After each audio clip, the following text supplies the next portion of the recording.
Anybody here ever had an NDE, or near-death experience? Yeah. So NDE is the acronym for near-death experience. Every once in a while, somebody will raise their hands and have one. So I'll give you an example. So when I was in college, a college buddy of mine, who he and I later became roommates in graduate school, he told me when he was actually 8 or 9 years old, I just called him, literally called him before this, like last week, before this lecture, just to confirm that. Am I getting the facts right? It happened, it's an interesting story. He was 8 or 9 years old at the time this happened. And he had his tonsils out. Anybody ever had their tonsils out? I mean, this is fairly common, surgical procedure. He had his tonsils out. He went home. His mom felt bad for him because poor little Henrietta just had his tonsils out, so she gave him a cookie.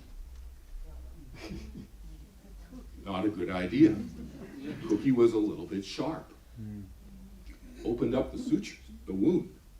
He starts hemorrhaging. So, and at that point, nobody knows what's going on. He's just obviously not well. But his mental experience was that he went up onto the ceiling. This is how he described it. He said, I felt like I was up on the ceiling, looking down at everybody, and my mom's freaking out, and the doctors are coming, and all of this is going on. He's observing all this. He hears clearly all the conversations that are going on. When he came back, he told them what he'd heard them say. But he was not in good physical condition. There are other near-death experiences where I've talked to people where they're, what's the term? Is it code when you're actually coded? Is that the coded? So they were coded, which means compression. Chest, and they're dead.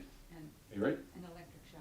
Yeah, and they have to be electric shocked back to life. Okay, so I was talking to this other gentleman. Jay was telling me that this happened to him a number of years ago, and he remembers the whole experience. He remembers all the conversations, and he came back into his body.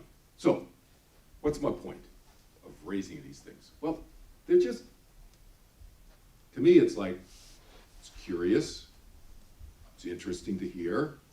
It poses questions in our minds and provides possibilities, I think, to us. For those of you who've never heard of this before, never mind experienced it, all I'm saying is, interesting, right? A little bit inexplicable in terms of the normal, rational way of looking at the world. But there are tens of thousands of these that are medically documented cases. Tens of thousands. So it's kind of like, interesting. I wonder if something does continue after the body dies. People have had these experiences.